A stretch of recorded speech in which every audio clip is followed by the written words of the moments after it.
Welcome to another Unfiltered Take. My name is JP, and today we're going to air out some dirty laundry. We're going to talk about Canada's gold reserve and how these conservatives and liberals, they're both the same. They're in it to bankrupt Canada. Please subscribe to the channel, comment, share, like, follow me on Facebook. And with that being said, let's get into it. Canada's gold reserve is gone. We have nothing backing us up.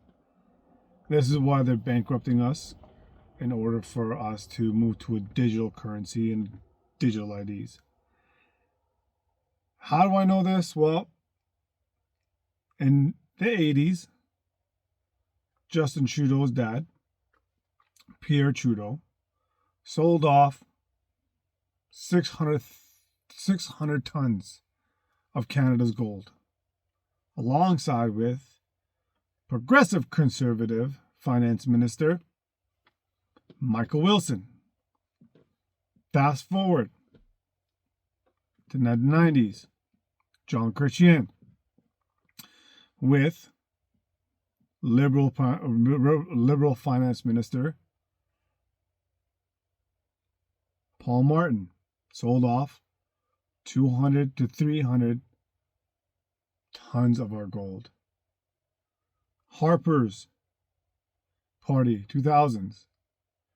Finance Minister Ralph Goodale sold off the majority. And Justin Trudeau's Finance Minister, Bill Morneau, sold off the rest. Canada's broke. Absolutely broke. They've put us in so much debt, there's no coming back from it. We're finished. There's no coming back from it at all. And through all this time, a lot of channels, small amount of channels, are saying that Mark Carney sold it off. No, he didn't. He was a major component from the 80s till now. And remember what I said before, he's part of the Bilderberg Group. So it was all up in his agenda, right? He's part of the Bilderberg Group. He's a banker. Coerced, not really coerced, but helped usher the selling of the gold in order to bankrupt Canada. And Jason Jack said it, if we keep going spending like this, in about a year, Canada will collapse. That's exactly what they want to do, and that's exactly what they're going to do. And that's what's going to happen. They have put us in so much debt that there's no coming back. And Canada doesn't have anything back in it. Nothing. Our gold is gone. What I'm trying to say is that these conservatives and liberals, they're both the same. They both had a hand in destroying Canada. And they did it right underneath everyone's noses. They stole the gold. They sold us out. They are no different from each other. And now we're here fighting when we shouldn't be to keep Canada what it is. Mark Carney has always been a globalist. Pierre Poilievre will never bring back Canada to where it was. It's imminent that we're going towards the digital ID and digital currency. They owe the banks entirely way too much money. They spent off so much money. They sold off our gold. And now the banks want it back in blood. We're done. Canada's finished. I hate to say it.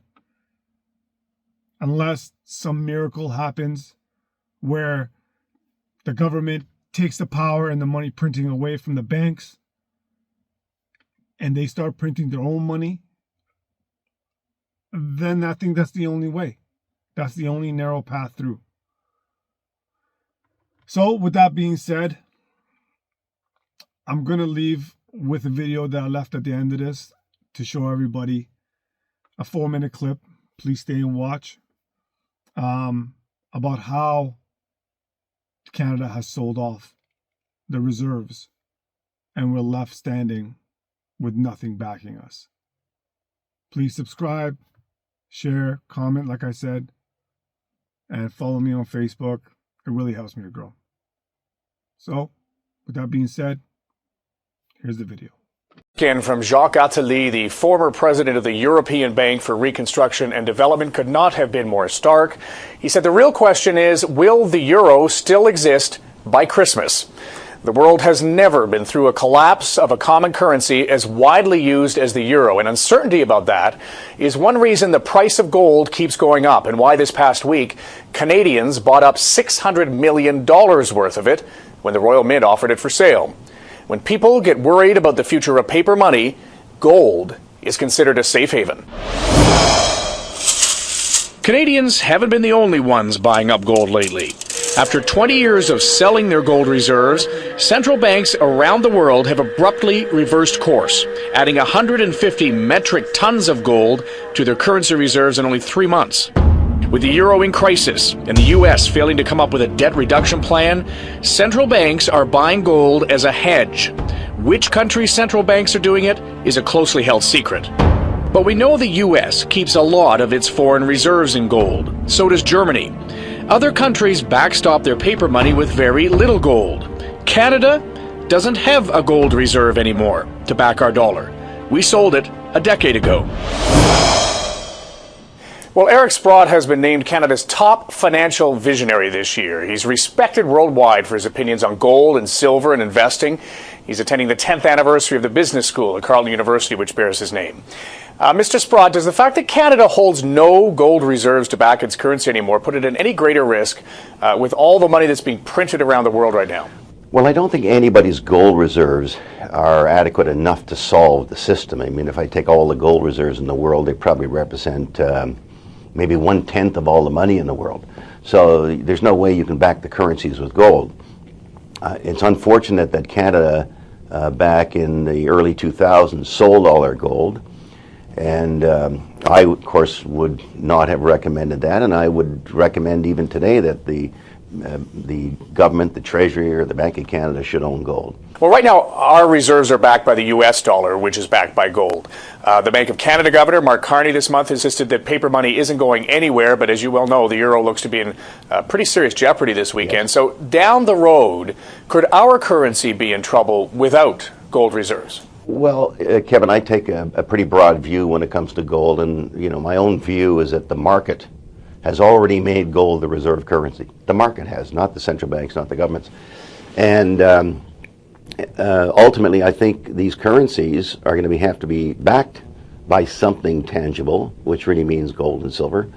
So the fact that we don't have any gold puts us in a weakened position. So I think it would be important for us to reestablish those reserves. A lot of people would have noticed that a lot of central banks are buying gold now. The IMF just came out with, the World Gold Council just came out with a study saying that, central banks bought something like 148 tons of gold in the third quarter, which is an unprecedented amount. And I'm sure that was spread amongst, 5 to 10 different central banks. I would have loved our central bank to be one of them. But the fact it didn't, is there value in buying it up now? Well, I think it would have lots of value, but it's not going to have as significant a proportion of value when you're going up against countries that already have, let's say, 10% of their currency backed by gold, and we're starting at zero. So it would take a lot for us to get to even 10% back, and it'd be a huge commitment we'd have to make. At its current price? Years. Years.